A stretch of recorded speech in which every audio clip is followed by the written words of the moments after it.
যুক্তরাষ্ট্রের president Donald ট্রাম্পের শান্তি আলোচনার আহ্বান সত্ত্বেও ইউক্রেন যুদ্ধ থামানোর কোনো ইঙ্গিত দিচ্ছেন না রাশিয়ার প্রেসিডেন্ট ভ্লাদিমির পুতিন।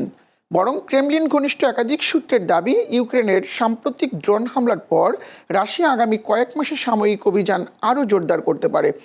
রয়টার্সের প্রতিবেদনে বলা হয়েছে, যুদ্ধের পঞ্চম বছরে এসে পুতিনের প্রধান লক্ষ্য পূর্ব ইউক্রেনের দনবাস অঞ্চলের বাকি অংশ সম্পূর্ণ নিয়ন্ত্রণে নেওয়া।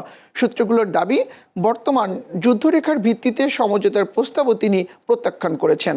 যদিও ক্রেমলিন বলছে রাশিয়ার শান্তিপূর্ণ সমাধানের জন্য প্রস্তুত, তবে নিজেদের জাতীয় স্বার্থ ও সামরিক অভিযান অব্যাহত রাখার অধিকার তাদের রয়েছে।